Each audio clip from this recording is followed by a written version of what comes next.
যখন সব কিছু হবে তখন কিন্তু আর শখ থাকবে না। জীবনের হিসাব মেলাতে মেলাতে শেষ হয়ে যাবে বয়সের হিসাব, পড়ে থাকবে শুধু মন ভরা আক্ষেপ। এই আক্ষেপটা নিয়েই কিন্তু প্রতিটা মানুষকে বাঁচতে হয়। হ্যালো গাইস, আসসালামু আলাইকুম। কী অবস্থা সবার, কেমন আছেন? প্রতিটা মানুষই সুন্দর করে বেঁচে থাকার স্বপ্ন দেখে, কিন্তু সেই স্বপ্ন, সেই শখ, সেই ইচ্ছা মানুষের কখনো পূরণ হয়, কখনো হয় না।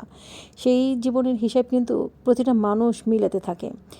সেই হিসাব মিলাতে মিলাতে দিন যায়, মাস যায়, বছর যায়, কিন্তু হিসেব কিন্তু মিলে না। মানুষের চাহিদার কিন্তু শেষ নেই। ছোট এই জীবনে মানুষ কিন্তু প্রচুর পরিমাণ চাহিদা থাকে। সেই চাহিদাগুলো পূরণ করতে করতেই জীবনের সময়গুলো যে কখন পার হয়ে যায় সেইগুলো হিসাবই করে না, শুধু চাই আরও চাই। প্রচুর ধন সম্পত্তি গড়ার পরেও তারপরেও আরও চাহিদা থাকে, সেই চাওয়া যেন শেষই হয় না।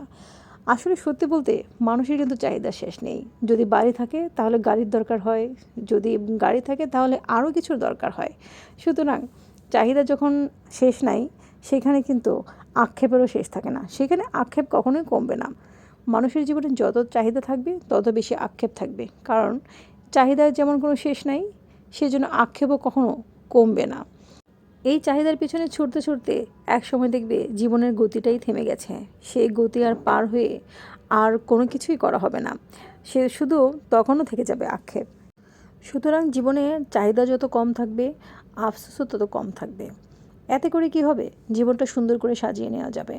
অর্থের পেছনে ছুটে ছুটে জীবনের মূল্যবান সময় নষ্ট করার কোনো মানে হয় না।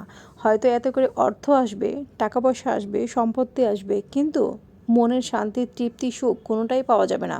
সময়ের সাথে সাথে সব কিছুই বিলীন হয়ে যায়। 30 বছর বয়সে যে স্বপ্ন থাকে, শখ থাকে, 60 বছর বয়সে কিন্তু সেগুলো কোনো কিছুই থাকে না। সুতরাং চাহিদা কম, জীবন সুন্দর।